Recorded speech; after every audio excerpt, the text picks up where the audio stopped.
근데 이제 간혹 안타까운 경우가 있어요. 이제 이런 다지증이나 합지증이 발견이 됐다고 아이를 포기하시는 분들도 계시거든요. 안녕하세요. 산성형제TV의 미니 아빠 신이 아빠입니다. 오늘은 우리 신생아에서 발견될 수 있는 기형 중에 하나 합지증과 다지증에 대해서 이야기를 좀 해볼까 합니다.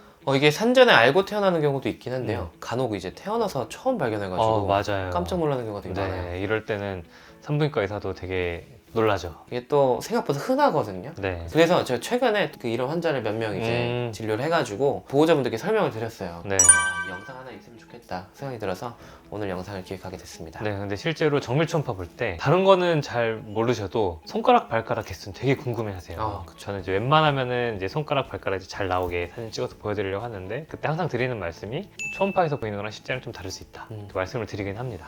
용어부터 좀 네. 알려주시면 좋을 것 같아요. 합지증과 다지증. 네. 네, 뭐가 다르나요? 일단 합지증은 손가락이 합쳐진 거. 여러 가지 형태가 있는데요. 뭐 네. 이렇게 완전히 붙은 것도 있고 진짜 오리발 같이 이렇게 좀 떨어져 있는 약간, 경우도 있어요. 네, 근데 이제 이런 게 왜 생기냐면 손이 발생을 할 때 네. 이제 처음에 오리발처럼 생겼다가 점점 나눠지는 거잖아요.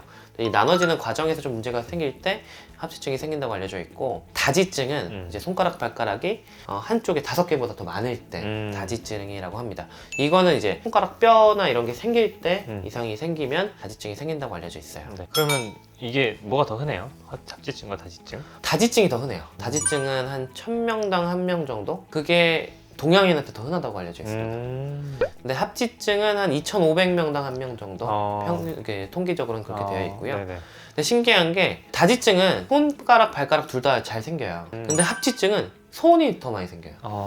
중요한 게 손발에 생기는 이상일 수도 있는데 염색체 질환이나 유전자 질환의 증상일 수도 있어서 맞아요. 그런 것들을 잘 구분을 해야 돼요. 맞아요. 다운 증후군이 있는 아이한테 다지증이 좀 생긴다고 하니까 저희도 이제 만약에 정밀 초음파를 보다가 다지증이 의심이 되면은 좀 다른 부위도 조금 더 자세히 보고 필요하면은 염색체 검사를 하기도 해요. 네. 그래서 저희도 이제 모르던 다지증이나 합지증이 발견이 되면 다른 질환을 의심할 만한 사인은 없는지 그런 것들을 좀 면밀하게 더 살펴보게 됩니다. 뭐 다른 질환이 의심되는 게 없다면 안심하고 이제 손발만 보면 되겠다. 네. 이렇게 생각을 하게 됩니다. 네. 이게 그 손발에 생기는 기형 중에 가장 흔한 질환인데요. 이 원인에 대해서는 많이 밝혀진 게 없어요. 근데 아까도 말씀드렸지만 다지증이 아시아 사람들에게 더 많이 생긴다, 동양 사람들한테 많이 생긴다라고 말씀드렸잖아요. 그런 인종적인 측면하고 그리고 가족력도 조금 영향이 있어요. 아, 그래요? 네, 그런 걸로 봐서는 이게 다른 요인보다는 유전적인 요인이 크구나. 그래서 최근 논문들을 찾아보면 어떤 유전자에 이상이 생겨야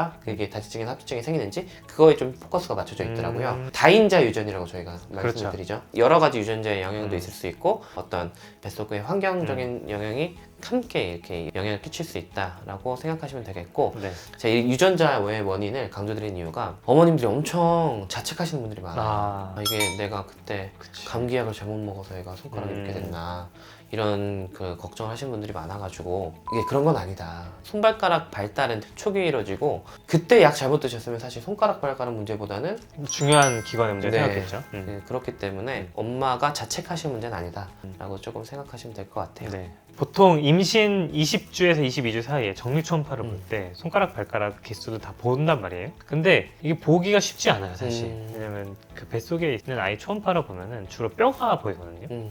그래서 다지증인데 뼈가 없는 경우도 있잖아요. 맞아요. 살만 이렇게 있는 경우에는 잘 보이지가 않고, 합지증 같은 경우는 이게 또 살이 붙어 있으면 이게 붙어 있는 건지 아니면 떨어져 있는 건지 알기 어려워요. 초음파에서는 정상으로 보였어도 실제로 태어나면은 조금은 이상이 있을 수 있다. 그래서 이제 태어나서 이제 처음 알게 되는 경우가 있다고 저희가 말씀을 드린 거고, 이제 태어나서 이제 다지증이나 합지증이 원래 알고 있었든 이제 처음 알았든 이제 발견이 되게 되면 면밀히 이제 신체 검진을 합니다. 다른 이상은 없고 손발만 문제다 하면 이제 하는 검사가 엑스레이를 찍어요. 선정 검사에서도 초음파로 뼈가 보인다 했잖아요. 그래서 저희도 이게 뼈가 되게 중요해요. 합지증, 다지증이 타입이 되게 여러 가지거든요.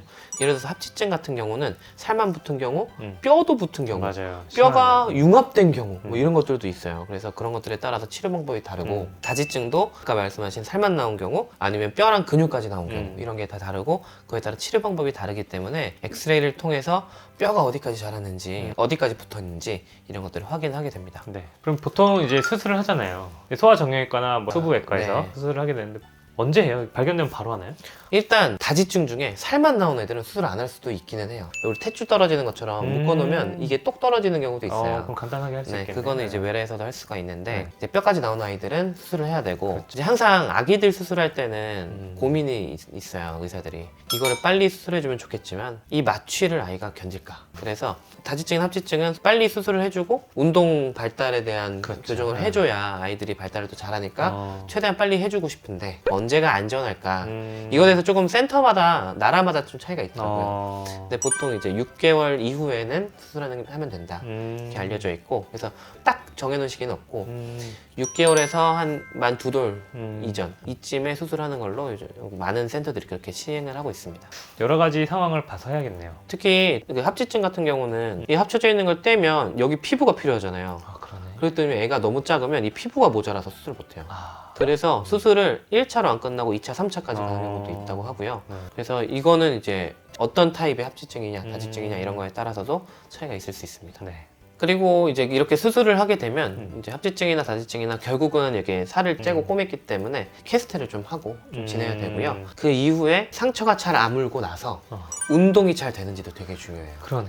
네. 그 아이들 특히 이제 그런 소근육 운동이 이제 발달을 해야 되니까 네. 그것도 되게 중요하겠네요. 네, 이게 근육을 건드리는 수도 있고 아니면 피부는 이렇게 한번 흉터가 생기고 나면 좀 딱딱해지니까. 네, 그래서 그런 것 때문에 운동이 좀 저하될 수도 있고 뭐 뭐 신경을 좀 건드려야 될 수도 있고 맞아요. 하기 네. 때문에 그런 운동을 잘하는지 보고 잘 안 되면 재활치료까지도 해야 되는 경우가 있습니다. 네. 그래서 이게 단순히 수술하고 끝 그런 질병은 아닐 수도 있어요. 음. 그래서 그 점은 좀 알아두시면 좋습니다. 네. 사실 제가 합지증이나 다지증은 생명에 지장을 줄 정도로 아주 중한 기형은 아니잖아요. 하지만 이제 겉으로 보이는 거고 기능에 문제가 생길 수도 있어서 부모님들이 되게 관심을 많이 갖고 계시는 것 중에 하나인 것 같아요. 특히 다지증이 발에 있는 거는 그래도 많이 걱정을 안 하시는데 손에 생기는 경우에는 미용적인 것도 있고 맞아요. 기능적인 것도 크기 때문에 많은 분들이 걱정하시는 내용이고 네. 저희가 오늘 조금 어떻게 보면 간단하게 설명을 드렸지만 이상을 가지고 태어난 아이들이 있는 경우 부모님 마음은 정말 타들어갑니다.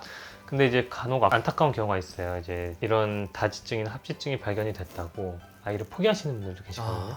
그렇게까지 할 문제는 아닌 것 같기는 해요. 요거는 이제 전문가와 꼭 상의를 하시고 출산 후 치료 방법에 대해서 잘 계획을 세우시는 게 좋을 것 같습니다. 네. 저희가 간혹 이렇게 질병 관련된 영상을 올려드리면 댓글이나 메일로 음. 진료를 원하시는 분들이 계세요.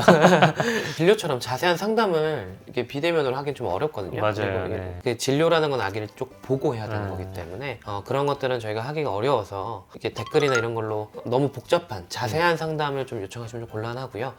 그런 문제가 있다면 병원에 찾아가서 네. 전문가와 상담하시는 게 좋겠습니다. 네. 오늘도 저희 영상을 시청해주셔서 감사합니다. 네, 감사합니다.